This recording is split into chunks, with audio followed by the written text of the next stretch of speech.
Africa is poor and its people need aid. This is a message echoed over and over again by journalists, charities, and non-governmental organizations. European and American children are told to finish their food because they are poor, starving children in Africa.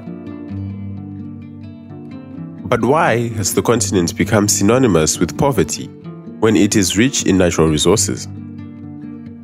Why has Europe refused to invest in Africa with as much fervor as it sends aid? Western media has gone out of its way to entrench this image of Africa in the world, of Africans always needing aid and help with its never-ending problems until all the world feels is sympathy fatigue. Is Africa poor? Well, let's dive into that. But first, don't forget to like the video and subscribe to our channel. Turn on the notification bell so you don't miss future uploads.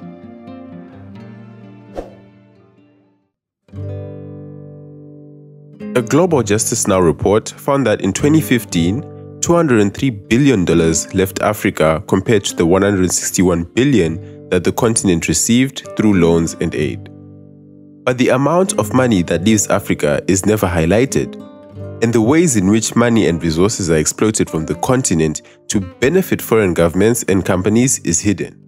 In 2019, Italy's Deputy Prime Minister, Luigi Di Maio, pointed out that France's policy in Africa caused poverty and, as a result, the migration of Africans to Europe by dangerous sea routes.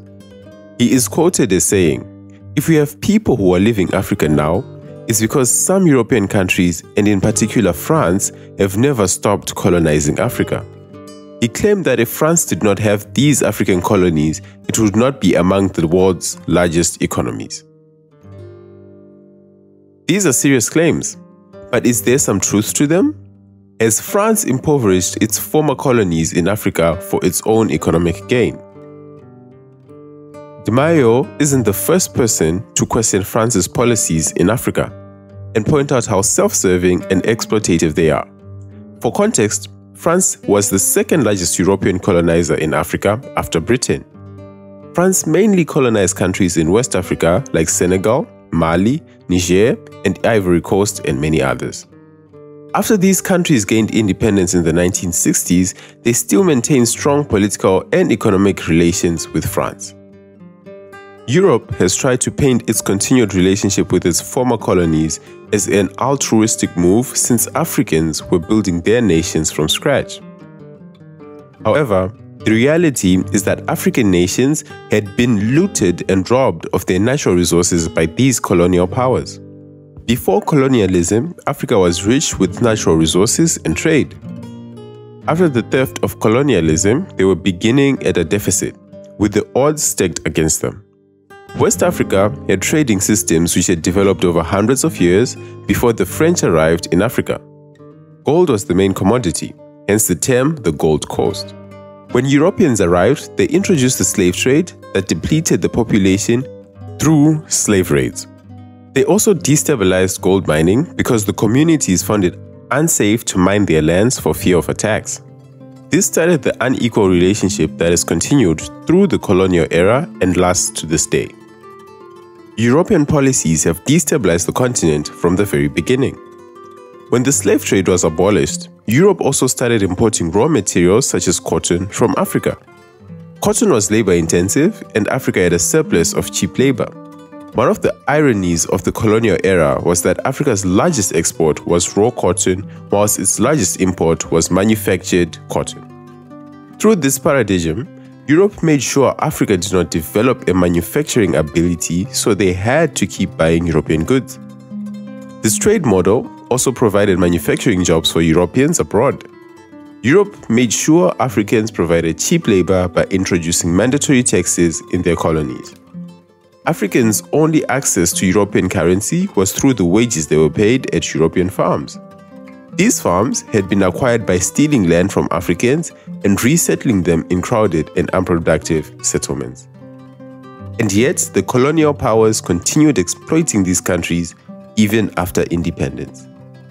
In all this, France stands out in the scope of policy intended to keep money flowing in from the former colonies, regardless of the consequences on their economies. This is because of the way that most French colonies gained their independence. In 1958, France had a constitution that wanted to restructure the French Empire into a federation. All colonies apart from Guinea accepted. Guinea declared her independence in 1958 and was punished for it. Her schools, hospitals, and public administration buildings were burned. Animals and food were poisoned to show the other African colonies that the price of rejecting France would be high. In 1960, French leader Charles de Gaulle declared that the number of states of the French community could become independent if they choose. Unsurprisingly, all colonies chose independence. But independence would be on France's terms, and they had to make economic and political concessions. Under those concessions, these nations remained under the French sphere of influence, especially economically. This started Francafrique, the concept of strong relations between France and its former colonies. General Charles de Gaulle, then President of France, is credited with building up Francafrique through a network of personal contacts between French leadership and African elites of former French colonies. France laid ground for this when it introduced political systems in its colonies that favored a few African elites. Just before independence, France abolished the parliamentary system in some countries like the Ivory Coast and established a presidential regime that meant that all power was vested in one person. This was because it was easier to control one person and in essence control the whole country economically. The personal contacts built after independence was between the French leadership and the African elites intent of holding on to power at the expense of their country's economies. In exchange for protected interests against attempted coups and large kickbacks, African leaders guaranteed French companies access to the continent's natural resources like oil, gas, diamonds, uranium, and mineral ores. These were mined cheaply, and the proceeds enriched only a few Africans in these corrupt governments and French mining companies. To this day, France retains the first right of refusal on all natural resources and privileged access to all government contracts. The most tangible evidence of Francafrique is the CFA currency mentioned by the Italian Deputy Prime Minister. The CFA franc was created in 1945 with the Bretton Woods Agreement and became the currency of Les Colonies Françaises d'Afrique, or CFA, French colonies in Africa. Today, France prints the CFA franc for 14 African countries in West and Central Africa. The nations were later split into a Western African bloc and Central African bloc, each with its own central bank to coordinate monetary exchanges with the French treasury. Until recently, each central bank had to put at least 50% of its foreign exchange reserves in the Bank of France. This meant that France was in control of half of their foreign exchange reserve. France held nearly 5 billion euros every year of African countries' monies in its treasury, and the CFA countries had no access to it. Some accused France of redeclaring the money in the reserve as developmental aid for its original depositors. This reserve only recently transferred to the Central Bank of West African States in 2020. The CFA franc also trades at a fixed rate with the franc and the euro. Supporters of the system point out that inflation rates of Anglophone countries have skyrocketed compared to CFA countries. Still, inflation can be controlled through other policies. A fixed exchange currency leaves countries vulnerable to external shocks. Some African economists consider dependency on European monetary policies a restriction to growth because it leads to fixation on inflation. Others call it a symbol of neocolonialism in Africa. Paris also demands that all military equipment be acquired from her, and it retains the right to provide military training to these countries' armies. This means that Africa provides France with a permanent market for its armament industry. In recent years, France has had a number of military interventions and currently leads an anti-terrorism initiative spanning 5 countries with up to 3,000 troops. This means her military presence is always felt in the region, while it does nothing to improve the military capabilities of these countries. France has also robbed her former colonies of priceless cultural artifacts that were looted and have not been returned to their native homes despite requests to do so. In 2016, Benin requested the return of 3 totem statues kept in Parisian Kwali Branly Museum for non-European art. They were taken from the Kingdom of Dahomey while Benin was under French rule.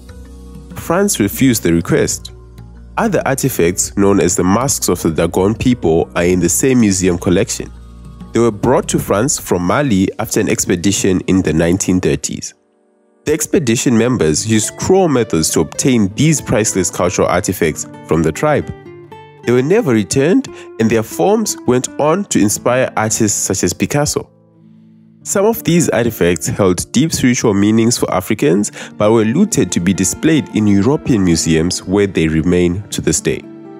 Sometimes the statues are sold for millions of dollars by these museums, but this money is not remitted to Africa. Some estimates put the value of the looted cultural artifacts in public and private collections in Europe in the millions of dollars. In the past, France has also been accused of helping corrupt governments remain in power if they serve French interests at the expense of their own people.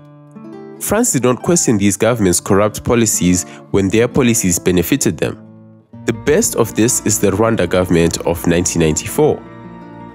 A Washington firm concluded that France was neither blind nor unconscious of the imminent genocide, yet continued in its eminent support for Juvenal Habyarimana's administration. The report states that François Mitterrand, the president of France, did so to advance French influence in the country. There are even reports of African governments monetarily supporting French political parties during the elections to ensure the coming governments would protect their corrupt regimes. This means that the French protected the interests of a few corrupt elites to secure its hold on Africa. In some cases, the consequences were horrible and tragic for African people. That is all for today. Please let us know your thoughts in the comment section. Don't forget to like the video and subscribe to our channel. See you next time.